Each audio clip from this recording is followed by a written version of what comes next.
Hello and welcome students, Gyanjyoti coaching সেন্টারের পক্ষ থেকে তোমাদের সকলকে আরও একবার স্বাগত। কালকে আমার ক্লাস ছিল প্রত্যক্ষের উপর এবং বলেছিলাম কিন্তু নেক্সট দিনের ক্লাস আমার অনুমান নিয়ে আসবে, কথা মতোই কিন্তু অনুমান নিয়ে আজকে আমি চলে এসেছি। ক্লাস শুরু করার আগে আমি একটু তোমাদের বলে নিতে চাই, আমাদের কিন্তু অ্যাডমিশন অনেক দিন আগেই শুরু হয়ে গিয়েছে এবং অনলাইন ক্লাসেস কিন্তু শুরু হয়ে গিয়েছে। তো তোমরা যারা এখনও ভাবছো যে আর কটা দিন লেট করে অ্যাডমিশন নিই, আমি কিন্তু মানে এটাই বলবো যে তোমরা যত লেট করে অ্যাডমিশন নেবে তোমরা কিন্তু আগের কনসেপ্টগুলোর থেকে কিন্তু পিছিয়ে যাচ্ছ। সেজন্য আমি বলবো যে তোমাদের যত তাড়াতাড়ি সম্ভব হয় তোমরা কিন্তু আমাদের সাথে যুক্ত হয়ে যেতে পারো এবং আমাদের সাথে আমাদের জ্ঞানজ্যোতি কোচিং সেন্টারের সাথে সরাসরি যুক্ত হতে গেলে তোমাদেরকে এই কর্নারে দেওয়া দুটি নাম্বারের মধ্যে যে কোনো একটি নাম্বারে কিন্তু কল করে নিতে হবে।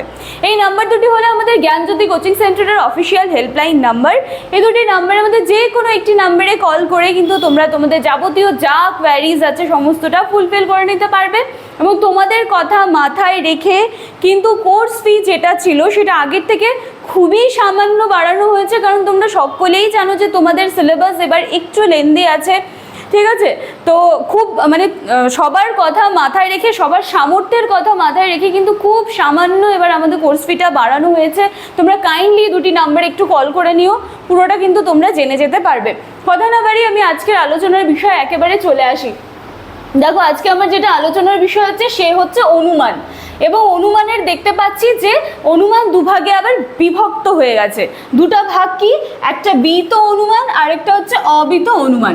আবার বিহিত অনুমান আবার দুভাগে বিভক্ত হয়ে গেছে, কি কি, পূর্ববৎ অনুমান এবং সামান্যত দৃষ্ট অনুমান, এবং এর পরে রয়েছে অবিহিত বা শেষবত অনুমান। তাহলে এবার প্রত্যেকটা ভাগ বা প্রত্যেকটা স্তরকে আমাদের একটু জানতে হবে। সবার প্রথমে রয়েছে অনুমান। অনুমান বলতে আমরা কি বুঝবো, যে কোনো জানা বিষয় থেকে আমরা কোনো অজানা বিষয়কে জানছি, ঠিক আছে? তো সেই ক্ষেত্রে বলা হচ্ছে বা সেই যে প্রসেসটা, সেই জ্ঞান লাভের যে প্রণালীটা, সেটাকে কিন্তু বলা হচ্ছে অনুমান। এই প্রণালী লব্ধ জ্ঞানকেই বলা হচ্ছে অনুমান। অনুমানকে আমরা দুটি ভাগে ভাগ করতে পারছি। কি কি ভাগগুলো?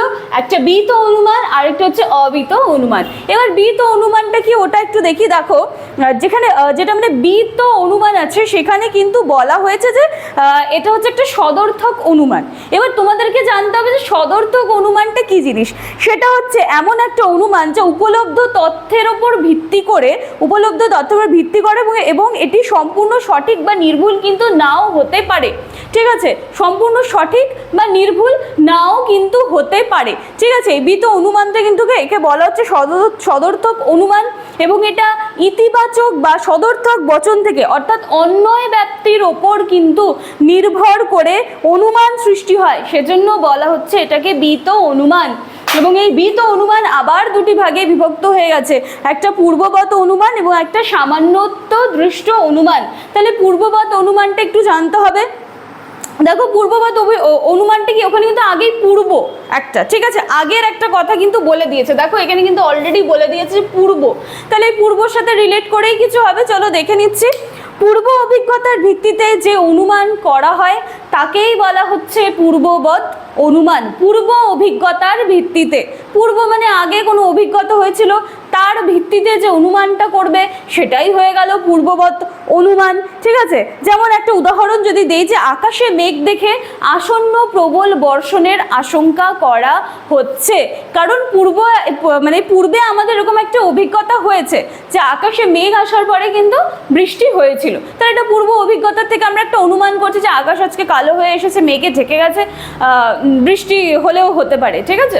আচ্ছা, এরপরে হচ্ছে সামান্যত দৃষ্ট অনুমান। এটা কি বলা হয়েছে, দেখো, সাদৃশ্য জ্ঞানের উপর নির্ভর করে যে অনুমান করা হয় তাকে সামান্যত দৃষ্ট অনুমান বলে। সাদৃশ্য মানে কি, সাদৃশ্য কথার মানে হচ্ছে মিল খুঁজে পাওয়া, ঠিক আছে? তাহলে এখানে যেটা বলা হচ্ছে যে সাদৃশ্য জ্ঞানের উপর নির্ভর করে অনুমান করা হচ্ছে সেটা হচ্ছে সামান্যত দৃষ্ট অনুমান।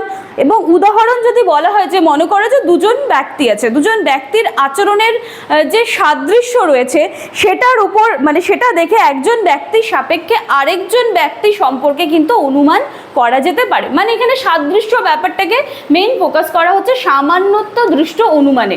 হয়ে গেল। এরপরে রয়েছে তোমাদের অবিত বা শেষবত অনুমান। এটা কি বলা হচ্ছে যে অবশিষ্ট বা শেষ পদার্থের অনুমান, সেটাই হচ্ছে কিন্তু আমাদের অবিত অনুমান বা শেষবত অনুমান।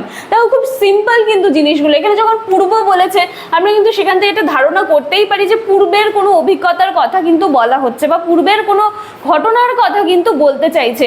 ঠিক সেইভাবে এখানে দেখো শেষবত অনুমান, তাহলে এখানে কি হবে যে শেষে যেটা পড়ে থাকবে বা অবশিষ্ট যেটা থাকবে তো সেটাকে রিলেট করে শেষবত অনুমানটা হবে।